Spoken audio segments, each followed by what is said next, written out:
ಸ್ನೇಹಿತರೆ, ಎಲ್ಲರಿಗೂ ನಮಸ್ಕಾರ. ಮತ್ತೊಂದು ಹೊಸ ಅಪ್ಡೇಟ್ನಲ್ಲಿ ಎಲ್ಲರಿಗೂ ಸ್ವಾಗತ. ಹೌದು ಸ್ನೇಹಿತರೆ, PM Kisan 17th instalment date ಯಾವಾಗ 17th ಇನ್ಸ್ಟಾಲ್ಮೆಂಟ್ ಅಮೌಂಟ್ ಬರುತ್ತೆ ಎಂದು ನಾನು ನಿಮಗೆ ಈ ವಿಡಿಯೋ ಮುಖಾಂತರ ಸಂಪೂರ್ಣವಾಗಿ ಮಾಹಿತಿಯನ್ನು ನೀಡುತ್ತೇನೆ. ಸ್ನೇಹಿತರೆ, ಇನ್ನು ನಮ್ಮ ಚಾನಲ್ಗೆ ನೀವು ಸಬ್ಸ್ಕ್ರೈಬ್ ಆಗಿಲ್ಲ ಅಂದರೆ ಸಬ್ಸ್ಕ್ರೈಬ್ ಆಗಿ ಇದೇ ತರಹದ ಹೊಸ ನೋಟಿಫಿಕೇಷನ್ಗಳನ್ನು ಪಡೆಯಲು.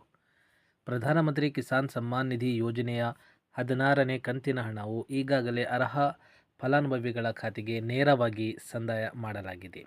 ಇದೀಗ 17ನೇ ಕಂತಿನ ಹಣ ಬಿಡುಗಡೆ ಮಾಡುವ ಅಧಿಕೃತ ದಿನಾಂಕವನ್ನು ಘೋಷಣೆ ಮಾಡಲಾಗಿದೆ. ನಿಮ್ಮ ಖಾತೆಗೆ ಹಣ ಯಾವಾಗ ಜಮಾ ಆಗಲಿದೆ ಎಂಬ ಮಾಹಿತಿ ಮತ್ತು ಯಾರ ಖಾತೆಗೆ ಹಣ ಜಮಾ ಆಗುವುದಿಲ್ಲ ಎಂದು ನಾನು ನಿಮಗೆ ತಿಳಿಸ್ತಾ ಇದ್ದೀನಿ. ಸ್ನೇಹಿತರೆ, ಪ್ರಧಾನಮಂತ್ರಿ ಕಿಸಾನ್ ಸಮ್ಮಾನ್ ನಿಧಿ ಯೋಜನೆಯಡಿಯಲ್ಲಿ PM ಕಿಸಾನ್ ಅಮೌಂಟ್ ಬರಬೇಕಾದರೆ ನೀವು ಮೊದಲನೆಯಾಗಿ KYC ಮಾಡಿಸಬೇಕು. ಇನ್ನು ನೀವು KYC ಮಾಡಿಸಿಲ್ಲ ಅಂತ ಹೇಳಿದರೆ ಸ್ನೇಹಿತರೆ, CSC ಸೆಂಟ್ರಿಗೆ